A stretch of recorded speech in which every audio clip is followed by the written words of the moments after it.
Good evening and welcome to Press Pass. My name is Mark Masai and this is what we're focusing on tonight. Another attack in southern Somalia, a task for the media to get the facts on the ground under such a controlled environment.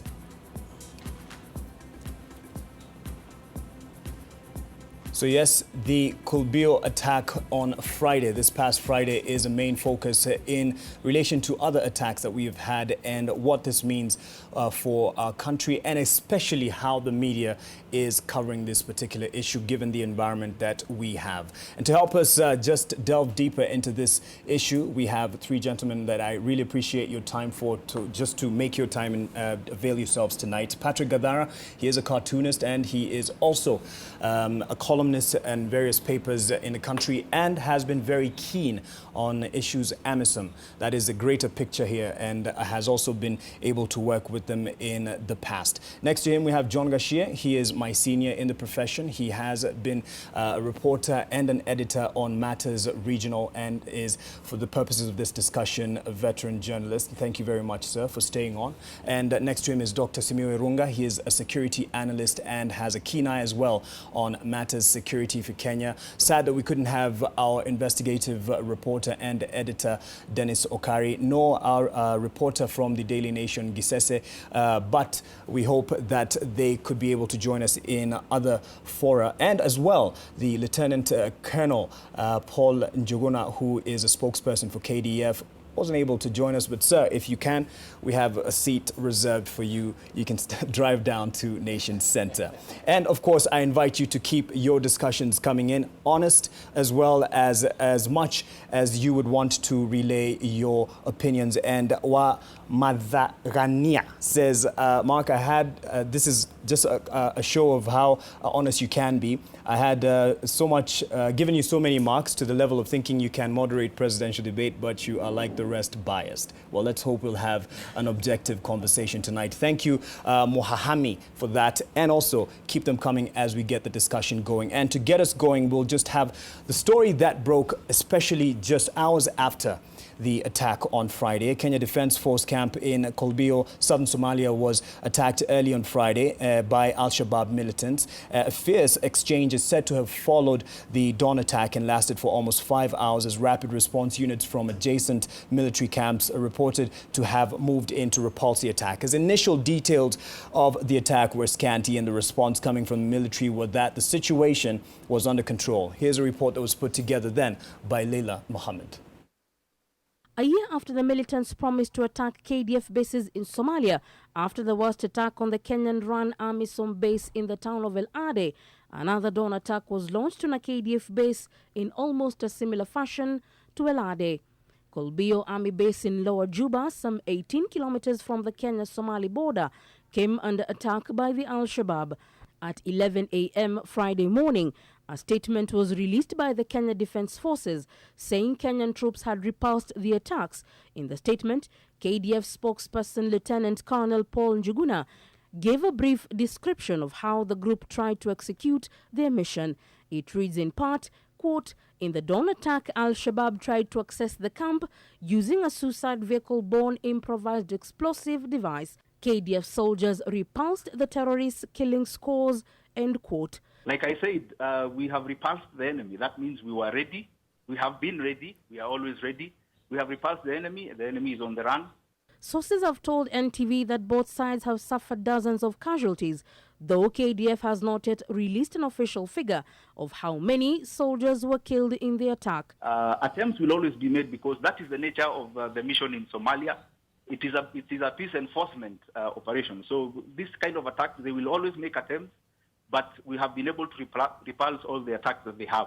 The sources say the Kenyan military had intelligence information on an impending strike. Kenyan troops were on high alert following a warning by Al-Shabaab that they would conduct a one-year El Ade anniversary attack. The military has denied reports that the dawn attack is similar or even worse than the El Ade attack 1 year ago. We have not been overrun. We were able to fight back and repulse the enemy, and the enemy is on the run. So this, or the overrunning statement is not true? We want to categorically say that? Like I said, that is propaganda from the enemy. International media outlets have reported statements by witnesses and residents of the town that the Al-Shabaab fighters captured the base after ramming the compound using a truck filled with explosive detonated at the base, followed by heavy gunfire and an infantry attack. Other sources say that the rescue mission involved foot soldiers who abandoned their military trucks that were targeted by the militants, who planted roadside IEDs and walked between 15 and 25 kilometers to get to the Kolbio camp for reinforcement. Friday's attack also comes a few hours after Al-Shabaab executed 3 men it accused of spying for the U.S. Central Intelligence Agency, CIA. This latest attack is believed to have been carried out by the Saleh Dabhan Brigade, the same group which attacked a KDF base in El Ade. Earlier this week, Kenyan and U.S. troops mounted an attack on Al-Shabaab forces and recaptured the city of Badede, killing and driving out Al-Shabaab militants. Leila Mohammed, NTV. That's just a sample of a report that aired across the country, not just on NTV, on other stations as well, and as well later the following day on the print media and as well on radio. And gentlemen, I'd just like to invite your initial reactions to the initial reports that come out. It's normally a focus of the numbers, the extent of the damage, and then you have either or, the militants or the military giving their side of the story, and either the media is seen to be incompetent or over-reliant to the military. I'll start with you, Dr. Simiyu Irunga. When you were following this, I'm sure you were, as it broke, your initial reaction to the reports as they came out, as the details came out? I think there's always an issue I've had with the Kenyan media. Not that you are incompetent, but it's just that you are not thorough. You know, it's very important that something like this of a national security nature, that you take your time to get a bit of details. You can splash the attack, but I think don't rush into the figures and how the operation took place. Because one, we must understand that from a national security perspective, this country has interests. And within the confines of this state nation, there are people called Kenyans. And therefore it's very important that when the media is reporting something like this, it is always important that you take your time, you wait for facts. Sometimes you don't have to get the facts from the military spokesperson. But I think it's important, make it a story, yes, but don't go into the details, because the media has that propensity of going into details, of looking for figures and how the operation took place, without necessarily taking the time to understand exactly what happens. Now that plays into the hands of the propaganda of Al-Shabaab. And I'm not talking about Kenya alone. You realize that most media in the world will always splash the news, but wait to give details. Now, I'm not saying you have to wait for the military to give you the details, because your sources are many and wide.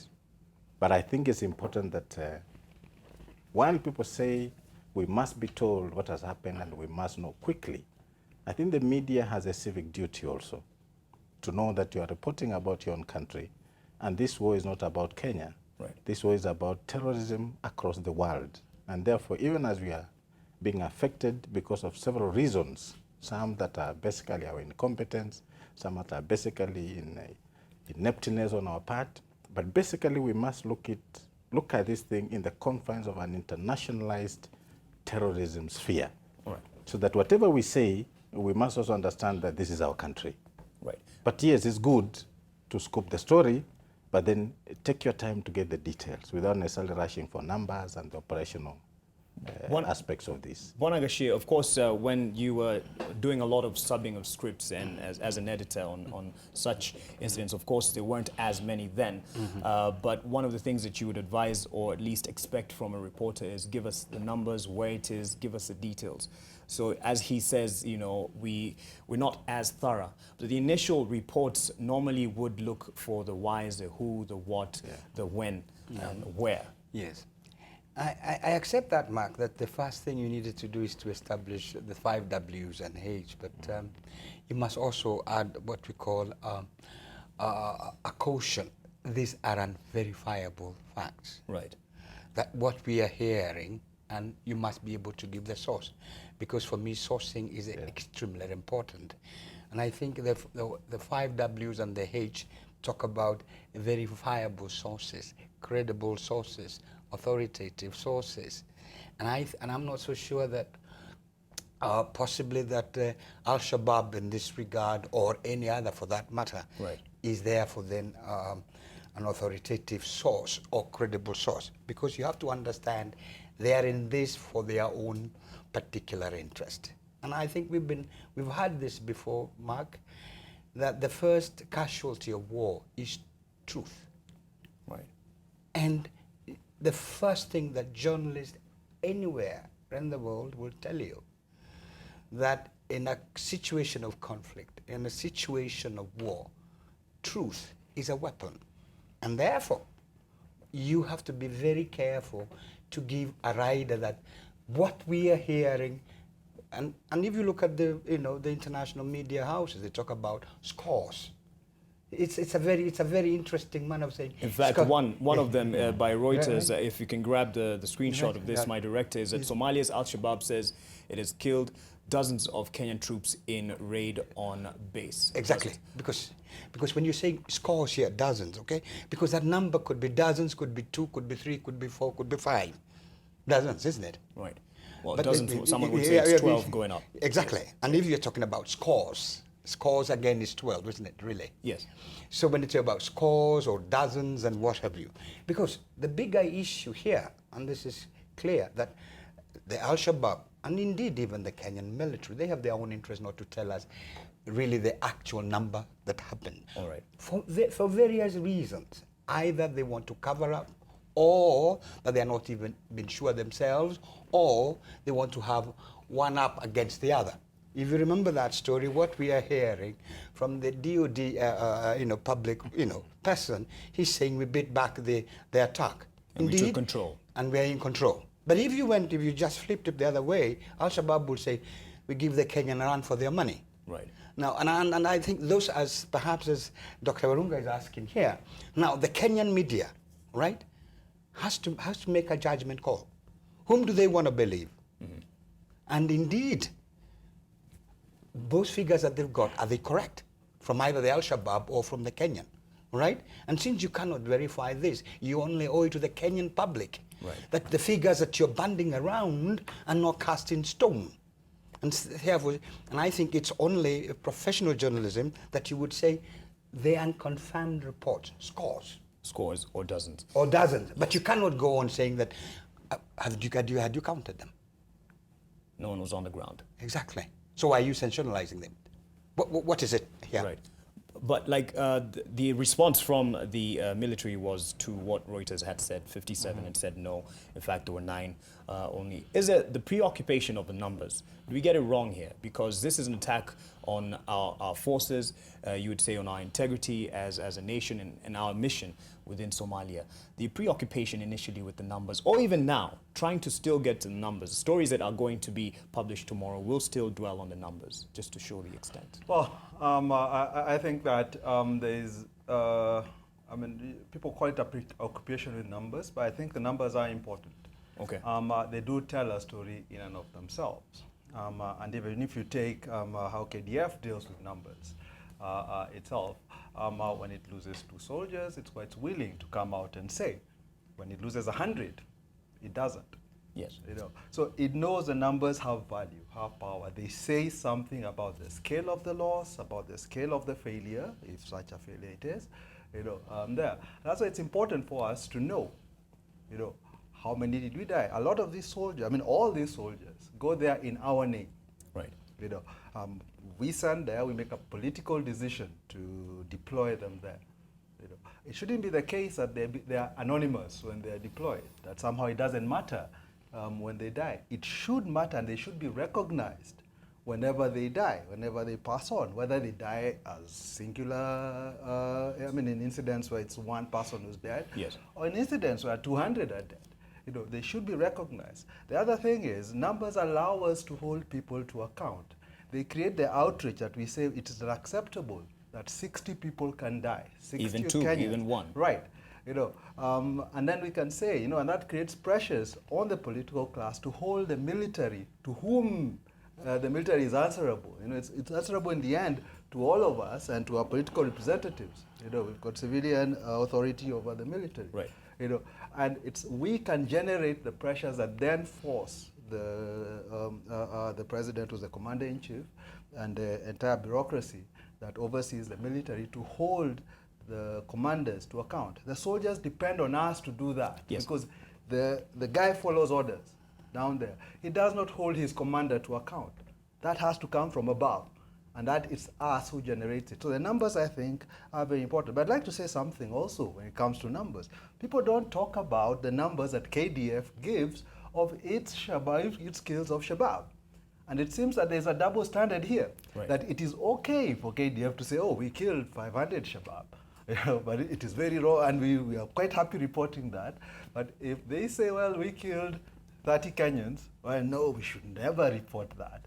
You know, I think when the media starts taking sides in this situation, instead of focusing on what is the truth, how can we find it out? And I'm not saying trust or believe Shabaab, you know, but I'm saying in the same way you know Shabaab lies to you, we know KDF lies to us. Right. You But know, isn't so it let's not tactical, just though? assume. Isn't it tactical? Mark, again, we've had these discussions Right. before. After El-Ade and El-Ade. And for me here, I don't want to appear cynical. Do you understand? And as I said, I'm not trying to say that Kenya can't lose 100 soldiers or 200 from Al-Shabaab. It could, and it could happen. Probably have. And for me, it's not either that they lost or they found. For me, is first of all to be able to know that both sides are likely to inflate the numbers for their own particular agenda. Right. But now this is where the issue comes in. Whom will you, out of probability, whom will you be willing more to believe in? And I'm not saying that the Kenya military couldn't be doing wrong, but I will not be cynical, as my friend here is saying, that to equate, I'm not going to have a moral equivalence. And I think, Mark, I have said this. Yes. For me, terrorism and what we are having in Somalia is for me, is not a joke about being a moral equivalence. It is not. Okay. And I think for one reason here I would say, and I think a lot of the international media do this, and confirm reports, scores and what have you, because you have to be able to verify, because you're not going to get caught up and being drawn to start saying who is right or who is wrong or who is right here. Yes. And I think you needed to be very careful here as a media, because you could be, by that action, playing into the hands of a bigger issue. Right? From whichever side. From whichever side. Right. But, and I'm talking about, then you must also call a decision. What is happening? Those are Kenyans, do you understand? And I'm not going to have a Kenyan media, regardless, telling me that they are more willing, as it were, regardless of the performance of the Kenyan military or otherwise, yes, that they are more willing, therefore, to throw their lot, because I think now we're engaging in cynicism. Okay. I think I need to respond to that. Real quick, because we need to take a break, there's and then no I want suggestion here Dr. that Irunga you to throw your weigh in. lot with Shabaab. I think that's actually, I mean, that I have to say, I mean, I'm quite offended by that. You know, I'm not suggesting that you trust Shabaab over KDF. But I think, in fact, that dichotomy is the wrong thing to do, is the wrong way to approach it.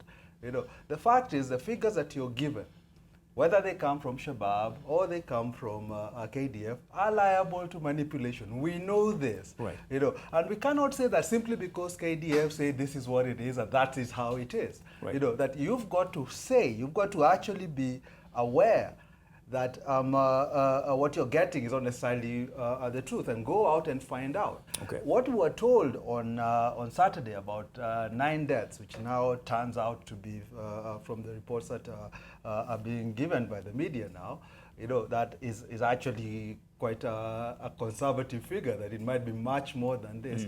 We wouldn't hear about this, you know, if all we did was trust what KDF But isn't there a tactical angle to it, though? Yeah, I think this is what I want to say. All of us are concerned about our soldiers losing their lives in Somalia. It's a concern to any Kenyan, you know, and we want them to do their job. Of course, they took an oath to go to war, yes, and it is either you die, you come back. That is a fact about being a member of the military.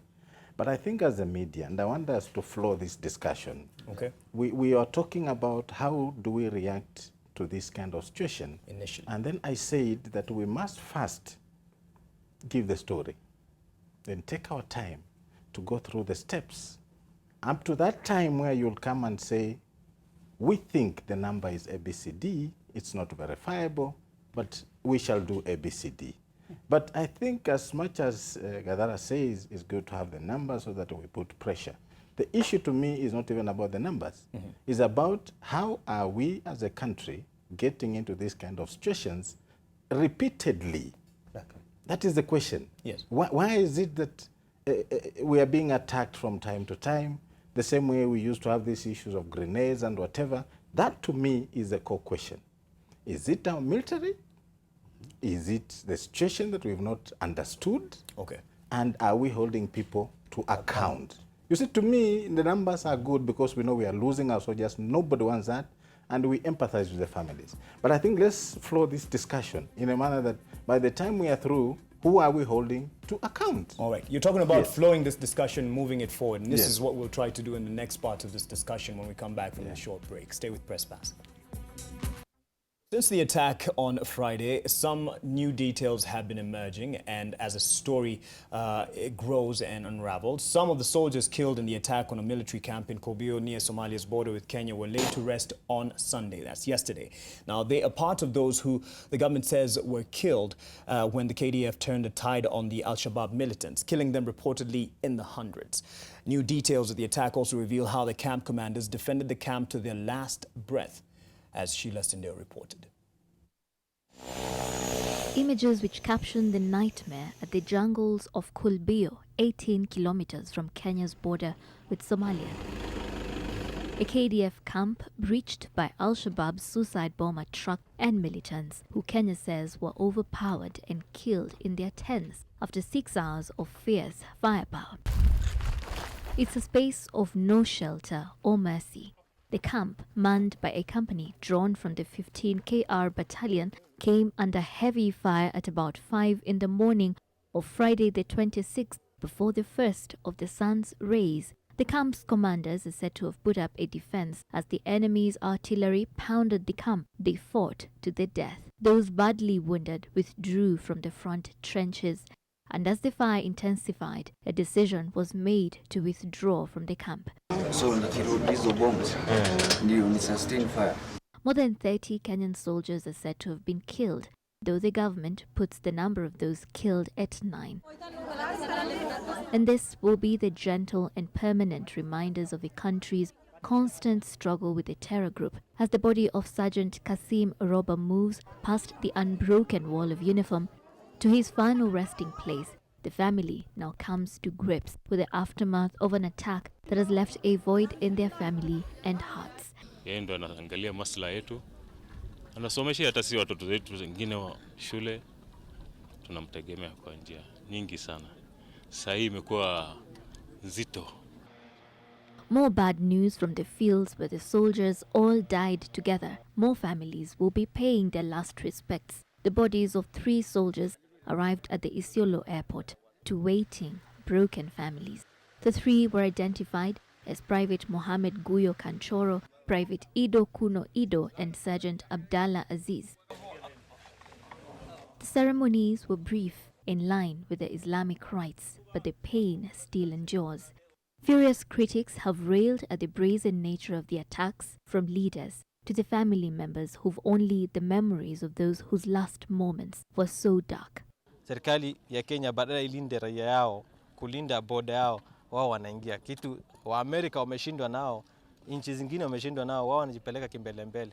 Vijana wetu wanakufa kwa wingi sana. Wakitaka wamalizane wenyewe kwa wenyewe, hakuna haja watoto wetu wanatuma huko, kwa sababu jeshi yetu inamalizikia huko na watoto yao wanabaki yatima. In January last year, a Kenyan base at El Ade was attacked by Al-Shabaab fighters who claimed to have killed over 100 Kenyan soldiers. The government refused to give its own death toll.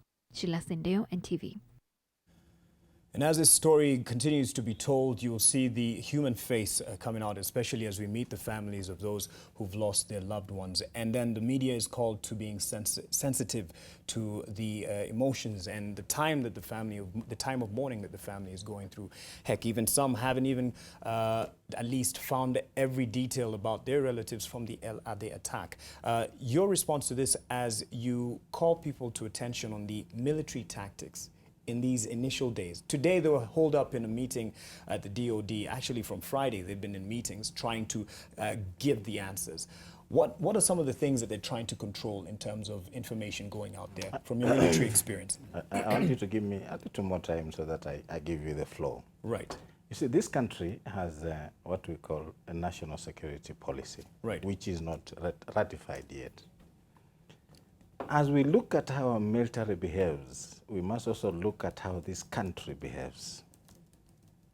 How are we as a nation tackling security issues that are pertinent to our safety and security as a nation state? You know, people are not looking at it from the totality of how the commander-in-chief down the line and the government of this country is dealing with our national security problems. Now, if the top is not doing well, we are not giving the military any excuse. But you must understand that we look at examples around the region. And while Museveni has his own issues and his style of leadership is different, but he takes his national security very seriously. Look at Kagame. We are not saying they are the same. The government systems are different from ours. Right. Look at down here in Tanzania. You don't play with the soil of Tanzania. This country, perpetually we have problems of insecurity that this country does not deal with.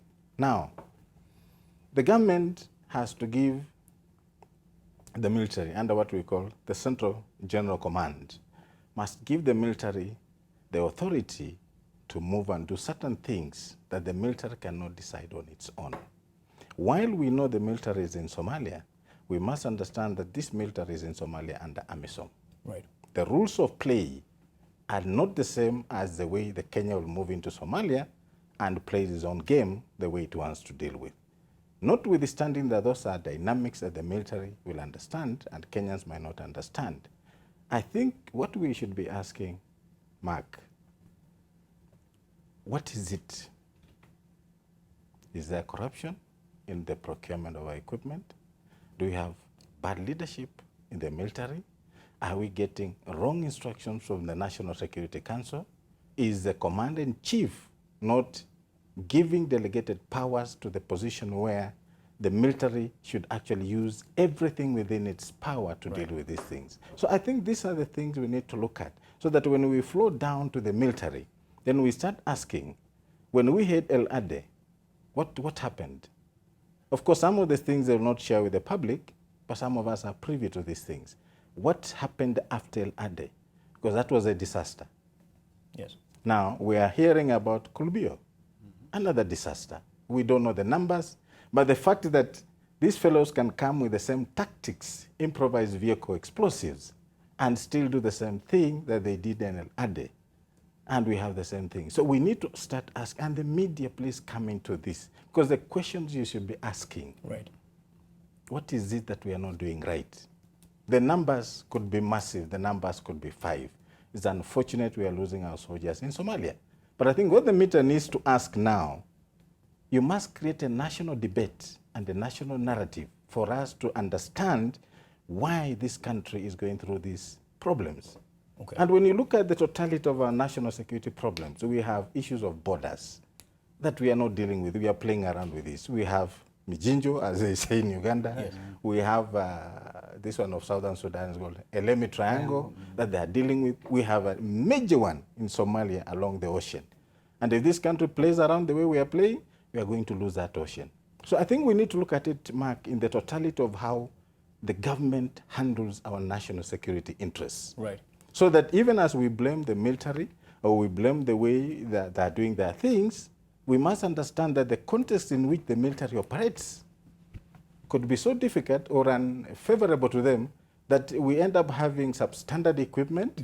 We end up having unprofessional promotions because of the political context in which they operate. So the military, I mean the media, and I want to say this to you and tell your colleagues. You know, there's this joke that the people say, you can have a journalist and you can have a reporter. Right. We want to have journalists to do this work. Do your research, get information, and when you put your piece on the paper, even the military will respect you. The people of this country will respect you because you come out with facts that nobody can dispute. You will never get the numbers. That one I can tell you for a fact. Okay. You can come up with 100, you can come up with 20. Okay. But when you come with other facts that will make people look at your piece and listen to you, Mark, saying something on this TV, Kenyans will look at you and ask questions. Yes. Thank you. Your response to as you look at the story that was done by the Sunday Standard, as well as one that I shared earlier that will be on the Daily Nation, an attempt to try and see the tactical disasters and miscalculations to help understand probably that there's a bigger problem within the command. Yes. Now the bigger issues, I think we were having this discussion, I think, prior to even getting here. The big, as Dr. Shimi is asking, is this a repeat? This is too familiar territory. The bigger question is, why is it happening now and for almost certain with the same results? Right. Now, when did we lose the ball? Is it operational issues, or is it a combination of strategy, operational issues, or is it issues of command, or issues of the wrong command, or issues of, command control and communicate? All those are there. And I think for me, the Kenyan media indeed ought to have gone saying, this has happened too soon. It's so similar. Yes.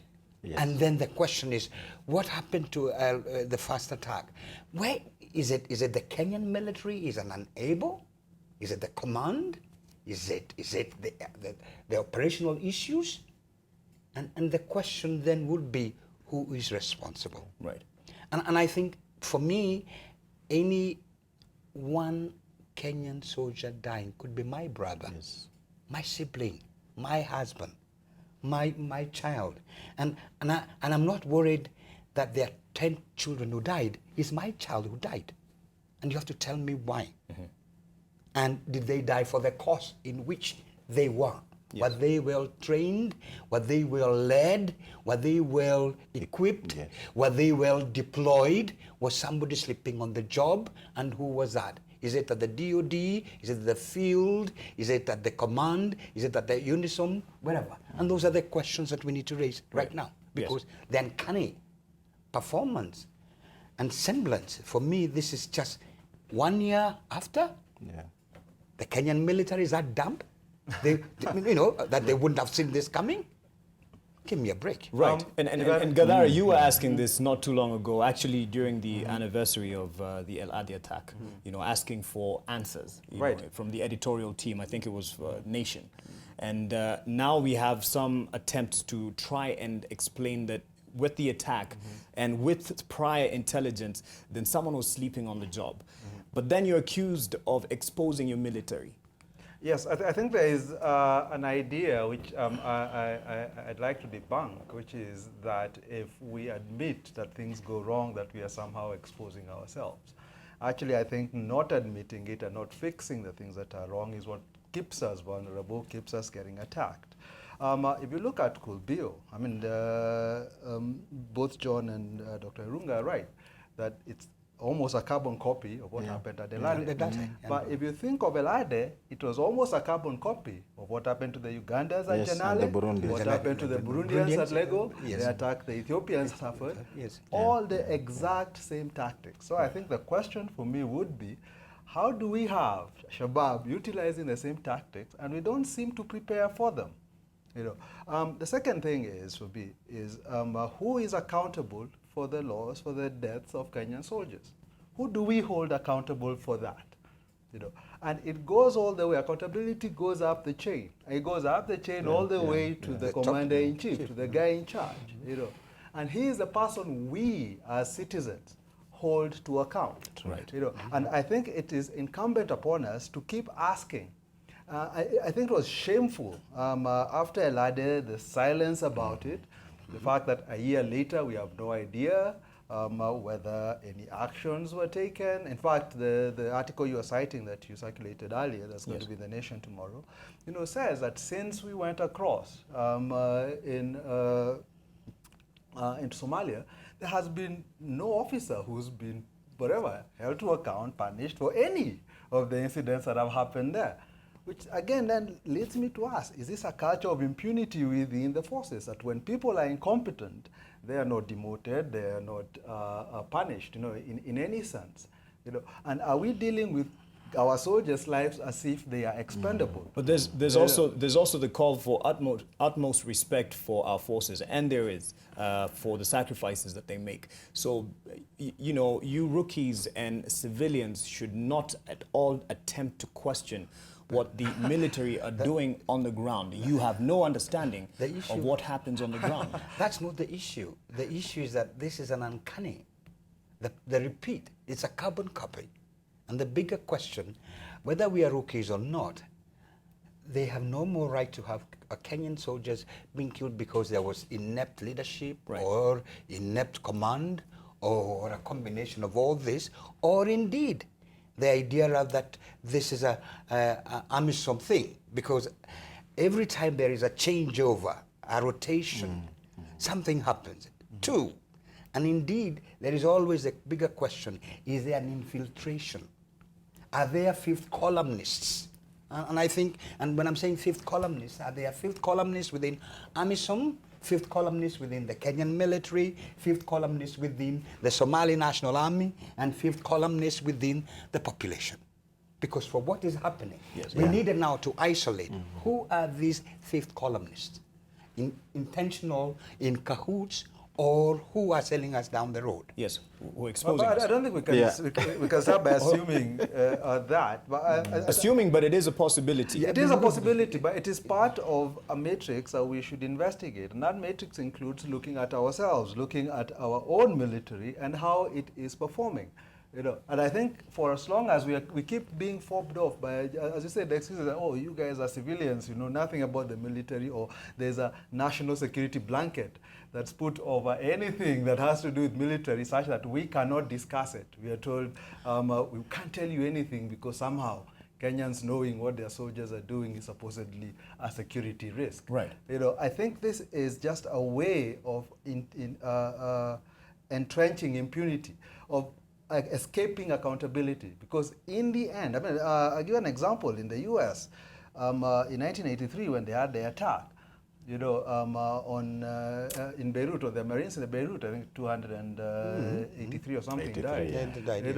They had an inquiry. The inquiry was released in December. Attack happened in October. And it was out there. The report was there. What were the actions? What were the recommendations? We are told a year later that we can't be told about Elade. And in fact, if you believe the article that will be published tomorrow, in essence, nobody has been held to account. Right. Who was held to account after Westgate? Nothing. Again, another black hole. Right. And if this continues, this lack of accountability is what fosters incompetence, is what allows us to see people as expendable. Oh, they're just soldiers. They can die. It's okay. That's what they signed up for. This is not true. This really should not be allowed. Okay, some of the undertones in what we should be pushing forward in the narratives, and I'll give you an opportunity to push the conversation further, Dr. Irunga, when we get back, as we also look at some of the stories that have been done, are being done, looking forward as we try to look for answers to this recurrent attacks. The conversation is still going on as we are on a break, and just a couple of your responses or observations as you follow the conversation. Echesa Walter says, you cannot start talking of tactical issues without the numbers. How now? Does it make sense? And the government Twitter army attack on a media house went on to show how far we can go to hide the information from the public. And Wati Brian says, let's honor their sacrifice. Then they deserve better. And Nyambega Gisesa, who has actually done the story that will be on the Daily Nation tomorrow, says, Al-Shabaab rarely lies about KDF soldiers it has killed. In El Ade, it actually estimated. Now let's look at how far we can go as journalists with your military experience. There's some questions that have been brought here that, you know, things that need to be investigated, but we're on this side. How far can we go in getting these answers on what happened on the ground to bring us to such peril? You know, I want to be very clear on this, and I don't speak as an ex-military. One thing I want to repeat, you'll never get the numbers. You'll get estimates. That is all over the world, and it's about, one, national pride, two, not to be seen like we are weaklings in the region, and three, it plays on the morale of those who are not there. So those numbers, we shall never get them, the exact numbers. Okay. There'll be estimates, and this is a tradition in the military, even the Second World or all the wars. But this is what we need to ask, and I want to go back to the same. As the media, start asking, why a carbon copy? Why? Mm-hmm. Number two, how do we react as a nation every time our soldiers get killed in Somalia? The commander-in-chief is in Ethiopia. This is 4 days, 3 days down the line. One soldier dead for any commander-in-chief. That is a responsibility you don't delegate. I'll have expected, and I've said this here before, I'm not competent to advise our president, but I think it is becoming too much as a commander-in-chief. This is something, if I was advising our president, he should have sent his deputy to go to Ethiopia and the commander-in-chief to deal with these issues.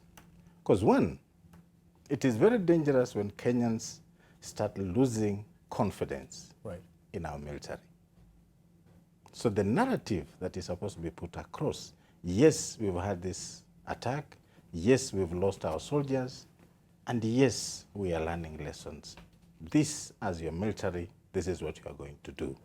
We may never come back to you with the details, but yes, we've suffered an attack, we have casualties, and we are going to do all that we can to do ABCD. That's the message that should be coming from the commander-in-chief.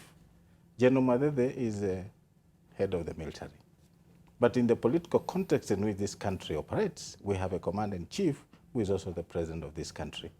And I'll have expected our president, let me speak to him as the commander-in-chief, to have left this duty of Ethiopia to his deputy and deal with the issues of our national security. Because let me tell you, Mark and my colleagues here, the impact of this Kulbio and El-Ade attack is not just being felt in Kenya alone. We have our neighbors who are studying how we are operating. Now, within the national context of an existing state, there are three ways you project yourself as a nation. One, you project it through military power. Two, you project it through economic power. And three, you project it through soft power. In the context of soft power, Kenya has massive literate people who we are exporting all over. And every country you go in Africa, you'll get Kenyans and wherever from this region. Now, our military for some time was not being taken serious until we went into Somalia. Yes. Now, the gains that we had got in Somalia are being reversed. Economically, you realize most of the countries in this region are now picking up. It's like a sabotage. You see, even today when I was reading about Amina, that our own neighbors actually didn't vote for her. Yes. What does it speak about our standing in this nation? So I think as a country, and I want to speak in totality of a nation, how we handle our national security. Yes, the numbers are good, but I think the narrative and the discussion we need to have is how is this country dealing with our national issues? Okay. Because I can tell you, and I'm not speaking for the military, too many numbers dying, the military will start losing morale. And I think to me that was the only standing institution of government that we still have respect. Right. And we knew it was the only organization that can stand up and say this is our country, therefore we shall defend it. If we are allowed to be happening this way, we need to be asking what happened in El-Ade. They will not give us the detail, but we want to be told we've learned our lessons, this is what we've done. Give us that statement.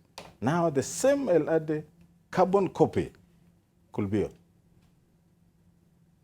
Journalists should be asking those questions. Right, but the question here I was asking as well, because you speak to, I guess, generally editorials that should push and challenge the commander-in-chief to address this matter and take it with the severity that it deserves. How far can a journalist go without their cameras on the ground, literally, and with having the militants and their media, a very strong media group and an arm that is growing, like I think it is Al-Shabaab that released the video after El-Ade. And some say you can even trust that they will release another one after this Kulbio attack. How do we manage them? Because the Al-Shabaab also have ways of getting to newsrooms and reporters. They'll talk to us. I think let me answer. How far just a bit. I would say this, that we must, as media, be cognizant of one fact. Yeah. That both sides would like to use us. Do you understand? Right. And therefore, as media, it behoves us that we exercise extreme caution in terms of how we let them appear to use us. Do you understand? Right. Either for cover-up, or either for propaganda, or for other ulterior motives. Because what is our responsibility? It is to this country. Right? It is not our job, as I said, to kind of... You're speaking of a patriotic duty of the No. I am not. I am saying it is not our job to cover up for the Kenyan military if it is not up to it, to scratch. Indeed, they could be my brother, and they are taking my taxpayers' money. So let's get this correct. Right. Now, but I also do appreciate that those that are fighting my brother, who is a soldier, have much more interest in getting to my brother and me. Do you understand? So the bigger question then, do I then allow those that are fighting my brother, who is a soldier, get to me because my brother, the politician, has not done his job? My brother, the army commander or the military, has not done their job. My brother, right? Right. So we must be able to have that. Now, what do we do? We have to be professional, and we have to go behind the scene and dig deeper, and get, for example, now ask the question: why is it a carbon copy? And as I said, who are these fifth columnists? Are they within the Kenyan military? Are they within the Kenyan political system? Or are they is it the command element? Is it AMISOM? And first of all, give it as it is. I'll ask you in a bit, but as you'd imagine, the dynamics, a journalist won't just decide to go to But Somalia. I'm talking about the editors. The editors, because remember, a reporter will go out there. Indeed, as we said, as perhaps you will bear with me, the issues before 10 died, right? Soldiers died. There were so many other things that happened in sequence prior to that. And you must understand that. Is it tactical, is it operational, or is it doctrine? Okay. And until you understand whether it is doctrine, it is operation, or strategic, or tactical, then you will be kept to this number. 20 died, 15 died, we killed 1 million. But the bigger issue was the operational. I'll hold you first because Patrick hasn't mentioned. I've got to say, again, we keep eliding this idea of numbers. I mean, I would suggest that somebody just goes online, go to Google, and Google U.S. casualties in Iraq and Afghanistan. There is a website set up by the Department of Defense. An estimate in what he says. Not an estimate. Okay. It gives the exact number. So this idea that somehow militaries shy away from numbers is not true. You know, this is something that we have chosen to do. And KDF itself, by the way, if you look at the UN reports of peacekeepers killed in UN operations, Kenyan peacekeepers, there is a number, not an estimate. You know. So let's not have this idea that somehow numbers or naming, putting out numbers is something wrong. Right. You know. So, and the second thing is, it's not that numbers are superfluous. You know, they matter. They are part of the story. They tell us something about what has happened. When 2 die is not the same as when 100 die. You know. And there's a reason why KDF will tell you when 2 die and it will keep quiet. When 100 die, it understands that those numbers do matter. The other thing I will say is, I agree with Dr. Werunga that I think at least up to 2013 and Westgate, that the army was really seen, the KDF was really seen as one of the unifying institutions, incorruptible, strong men, if you will, of Kenya. Unfortunately, Westgate happened, and then Garissa happened, and then Elade happened, and now Kulbio is happening, and then there's reports of them trading in sugar and charcoal.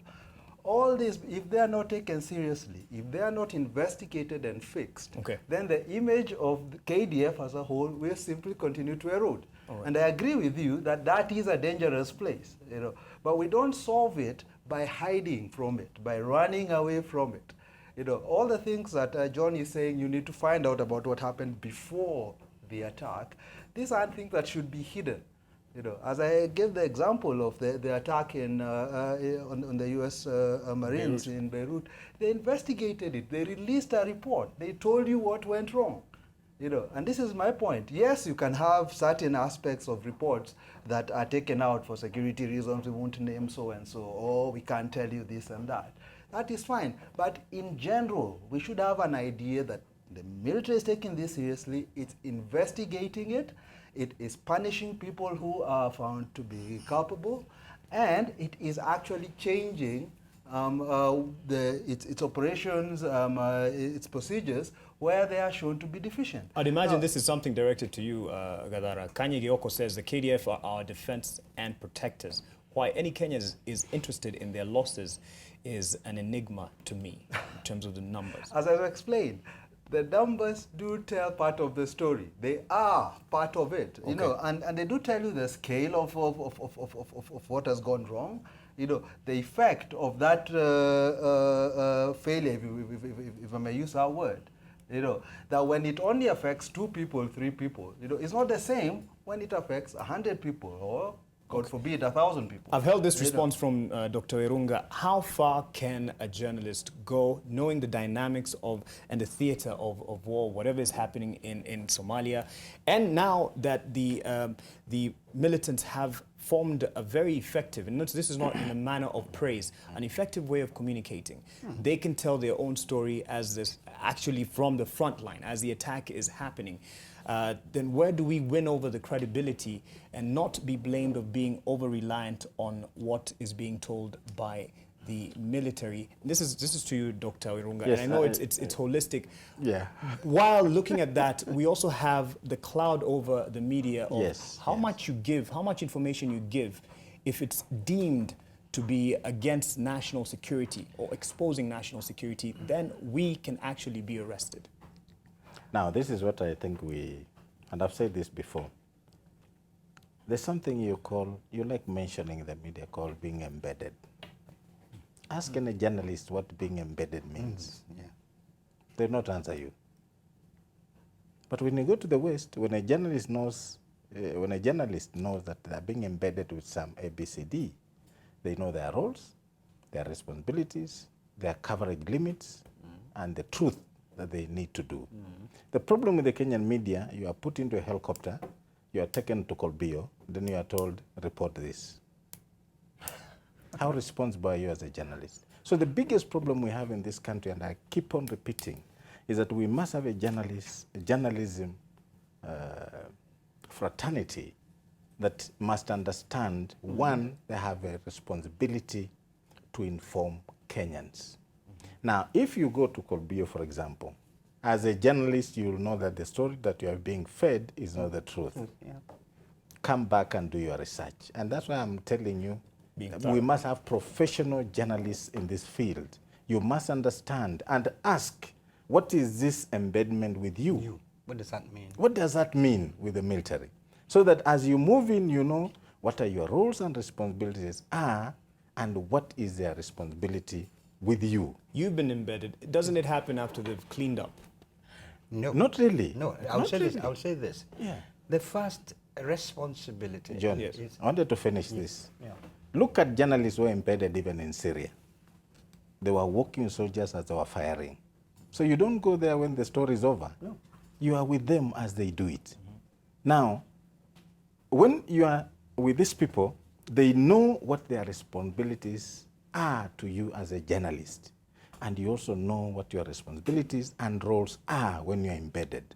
The problem, and I want to repeat, is that you people are put on helicopters and buffaloes and you are thrown into Kismayu. You come with a story that speaks to what you want to tell us. Continue, please. I'm saying this. Yeah. As I said, I remember at the beginning I said, war, truth, is a first casualty. Yeah. And the truth in this particular instance depends on the losses, the failures, the successes, and what else, because the whole idea is to embellish. Yes. And to embellish because it has either for your morale of your soldiers or to have the other people think they're facing an insurmountable problem. So communication and information is a tool of war. Now, if you are embedded as a journalist, there are certain rules of engagement that determine what you can write and what you cannot write about an ongoing operation, about the casualty figures, and about what, because those are agreed in advance. Yes. And you therefore subscribe to limit yourself only to what you had agreed prior. Now, you have two choices. You either agree to be embedded and follow the regulation, or you do not and take the risk. What is the risk? The risk is that you will not get to the actual action, or perhaps that you could also take you as hostile, as working forward on behalf of the enemy or advancing an enemy's cause. Yes. That's okay. Now, the other issue for the media houses here, and you're trying to pass the buck of reporters. The decision makers, the editors out here, have to take a determined decision.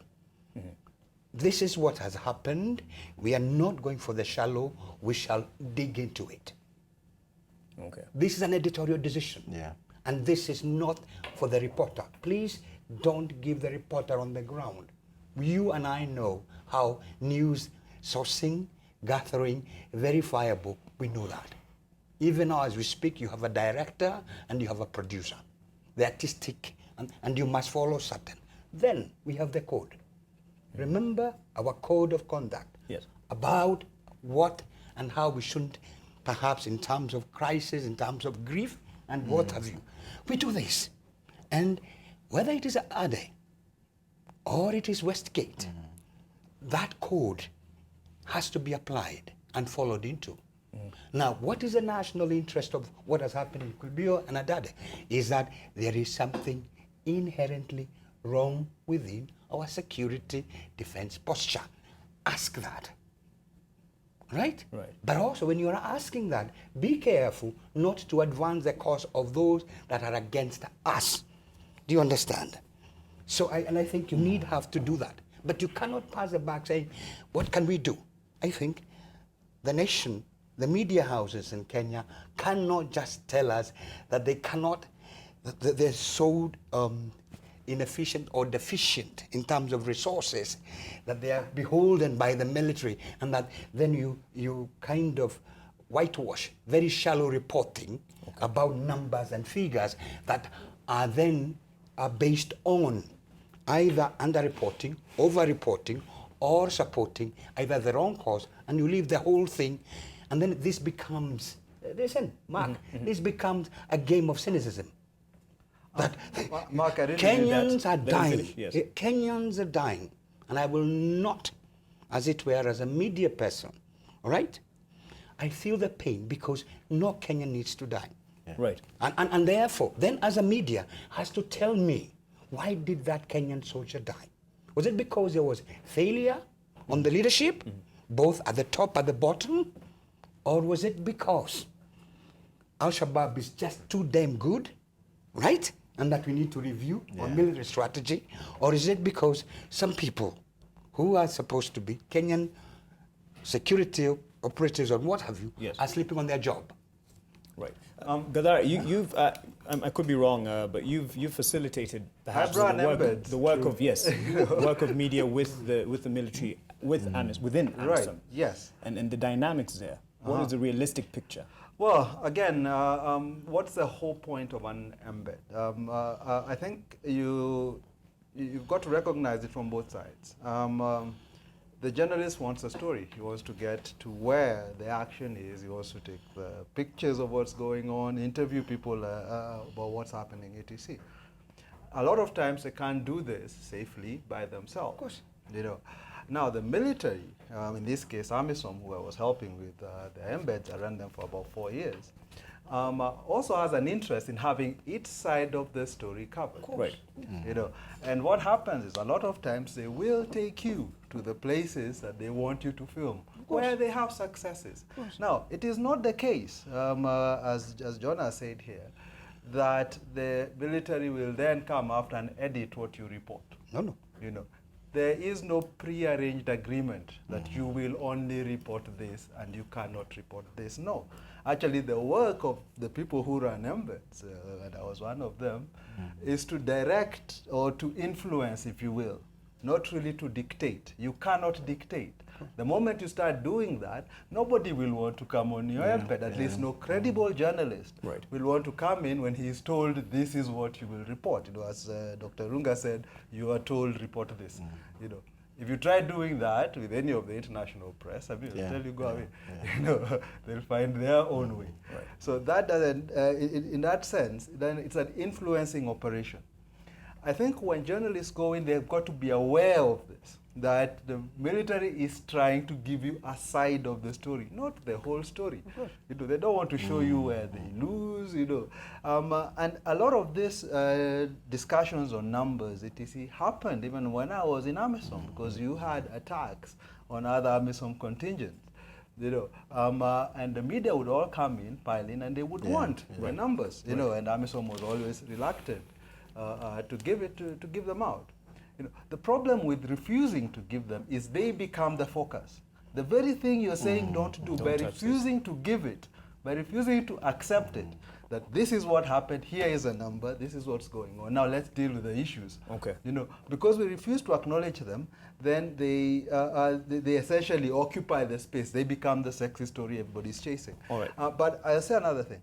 That writing the deeper story of why things happen does not mean don't find out what the numbers were.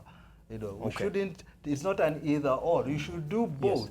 But I totally agree that you should go beyond the numbers, and start questioning about, why does this keep happening? Yes. Who is ultimately responsible, and demanding accountability for that. And there has been an attempt to this end in various articles. And I keep going back to Gisesa Nyambega's article that you will see in tomorrow's Daily Nation.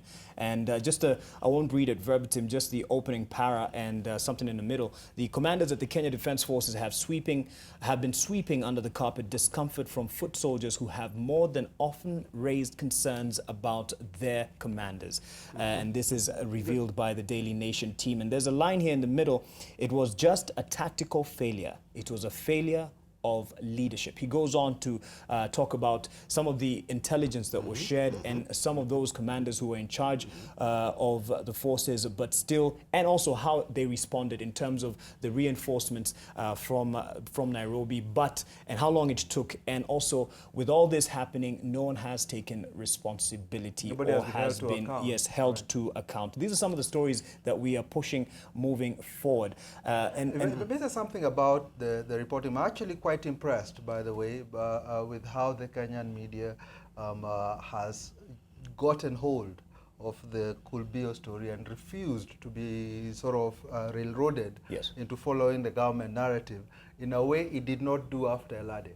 And I think if they maintain this, if you keep asking the questions, you don't wait a year after Elade to publish an editorial asking for the truth, that you keep chasing it all through, then there's an actual likelihood that we might push the powers that be, the civilian authority over the military, to insist on the audits and investigations that are required, to publish the Board of Inquiry report with the necessary edits on Elade, and to tell us what exactly is being done to ensure LRD and Kulbio don't happen again. All right. Bonagashi, and this is in our last comments as we get into moving forward. The story of numbers happens at 3 levels.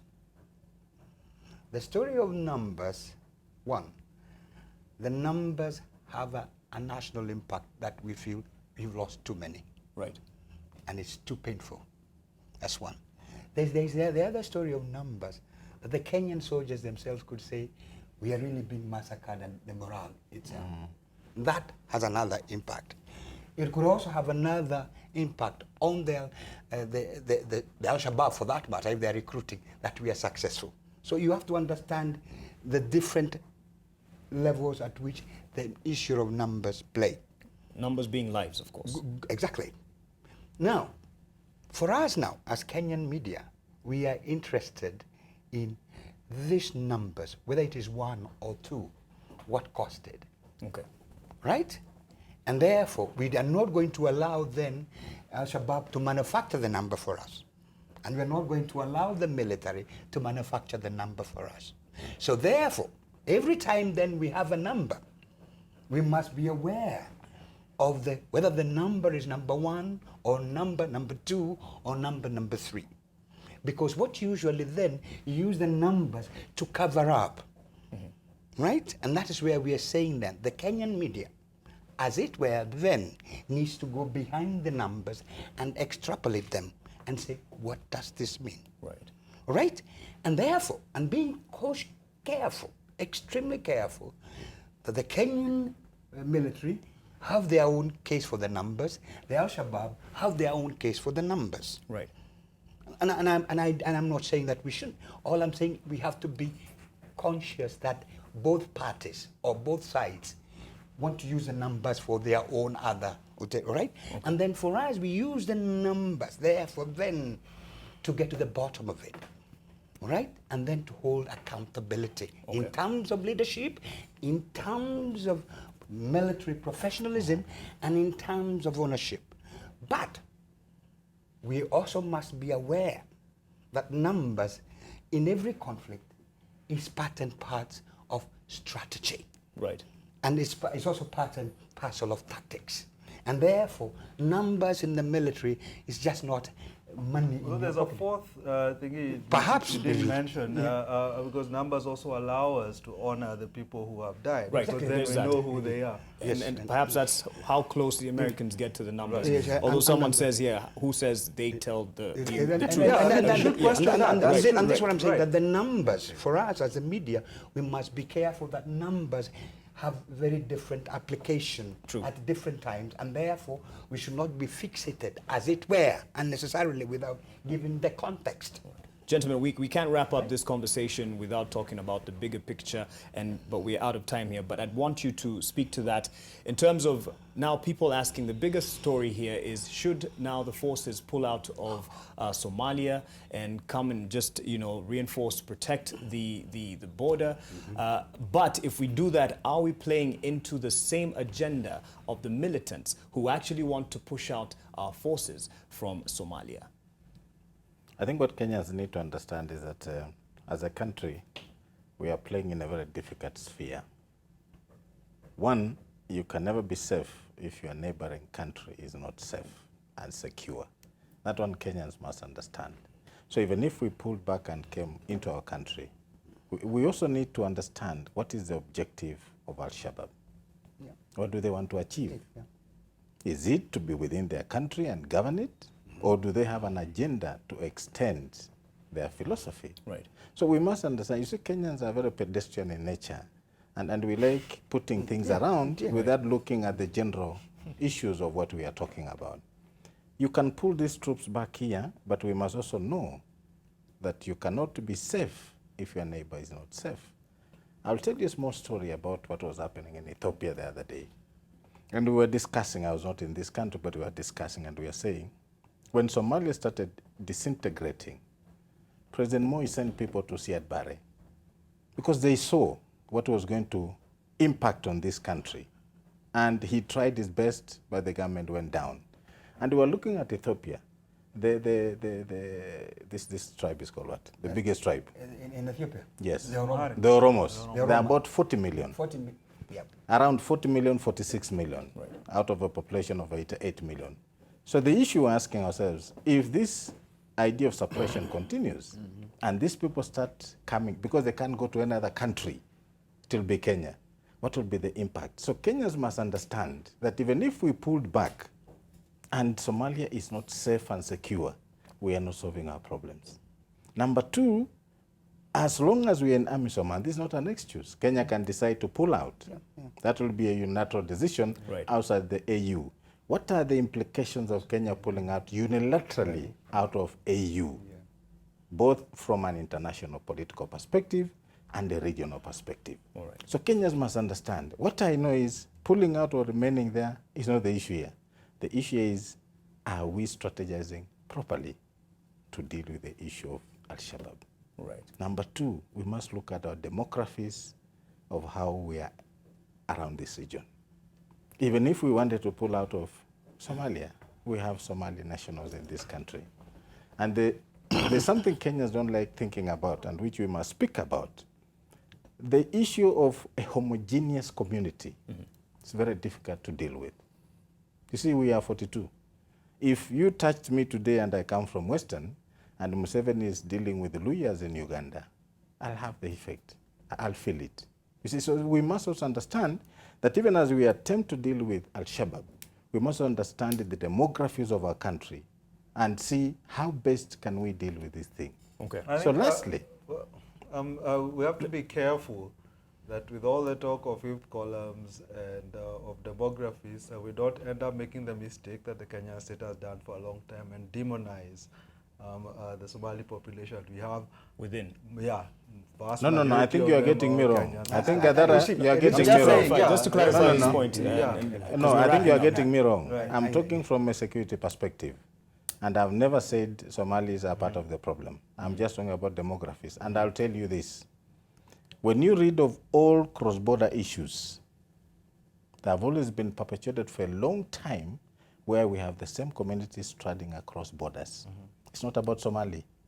And I want you to get this very clear. I have never said some of the best soldiers we have in this country are Somalis. And some of the best intelligence officers we have in this country are Somalis. Yeah, so let's not go there. No, but you do know that there has been I don't want Gadara to take me into that basic thinking. The issue, as we wrap up. Yeah. The issue for I've not me, finished. Okay. You have your right. As we wrap up, we're way out of time. Yes. Yeah, so I think that's how we need to look at it, that the way we deal with this kind of issues is a bit difficult. And I'm not saying our Somali friends are part of the problem. But even as you strategize on a national level, we must look at the demographics, you must look at the population, and then you come up with strategies on how you want to deal with this issue that has been there for a long time. I think as I finish, we must ask questions. And we must get answers. We must be told what happened in El Ade, what happened in Kolbio, and what is it that as a country we need to do to stop these things. I think that's what, in totality, what I'm saying, they might never share those reports with us. But I think we need a review of our national systems. That's what you're saying. Yes. Then once we do that review, then we shall understand how we are, as a country, we are able to deal with these issues and tell Kenyans this is what we hope to achieve after we've done this. The national narrative that we should help facilitate. I'll just say this. Really quick and really quick as we wrap. I'll just say, Mark, I'll say this. I think it's about time that the Kenyan long-term security policy or strategy is reviewed regarding our medium, long-term, and short-term strategies and the threat analysis. And indeed, we must be able to be alive to the fact that the issues are ever evolving and changing. Are we able to respond, and how effectively do we respond? And where does the media come in this? Where does then the issue of the neighborhood where we are in? I will bring in a very good example. A lot, as perhaps Dr. Runga is saying, A lot of Kenyans are usually very pedestrian in terms of saying that you can dismiss what is happening in Somalia, in South Sudan, for example. As we are still sitting out here, we are playing with fire with South Sudan. Right. We are playing with fire with Somalia. We are playing with fire by not perhaps appreciating the larger regional dynamics. Isn't our security, our military, are they alive to that, or are they? What is driving it? And indeed, is there buying in? And is the media part of it? Every country, the media is part of a national strategy. And indeed, we must be very cognizant. And a good example for a lot of the Kenyans slightly older, like me, we had Uganda prior to Museveni. And we had the issue of Tanzania. We had the issue of Mengistu and Ethiopia. We have the issue of Somalia and Kenya. We have the issue of South Sudan and Kenya. And we still have an issue of Migingo, so to speak, for lack of a better term. Right. And then we have cross-border issues. And I think we have to be very careful how we address those. And indeed, can we afford to be lax? That is the question. All issues that are informing this particular narrative moving forward. Well, I think, yes, that's true. I think in the end, and what I would love to see, is that our media essentially mediates a discussion, a debate within the country about what we are doing in Somalia. It's the whole idea, the whole logic. What is our objective in Somalia? You know, as my good friend Andrew Franklin keeps saying, and is quoted in the Gisesa article, you know, he argues for pull-out to defend the borders, the same thing. You know, talks about the wall or security barrier that should be there, or that's supposedly being built on the border. We need to look at all of these things, all of these elements, and we decide what is our strategy. Right. What do we want? And when we send troops there, when we decide, if we decide that it is in our national interest to stay in Somalia, either as AMISOM or in another capacity, then we've got to make sure that we're equipping our troops and facilitating them to actually do the job that we are asking of them. Yes. You know, and that will only happen if we are able to hold them to their leadership to account when things go wrong, you know, and to ensure that lessons are learned and people are punished whenever it happens. Thank you very much, Patrick Gadara, John Gashie, Dr. Simiu Irunga. Brian Torres says, good topic, but the issue is difficult and security conscious. But in totality, we need a review of national security strategy. Well, this doesn't end here. As I told you, there's an article that's been done by Gisesa Nyambega of the Daily Nation, and I'm sure you'll also see it in other publications tomorrow. This story moves forward. It doesn't end here, and as has been urged here, we need to put more pressure and hold the authorities to account as the media. Thank you for your patience. Gentlemen, thank you for your input, and also to the team that is behind the cameras, behind the scenes, in the gallery, and a technical team. Thank you very much for making this possible. Have yourself a good night.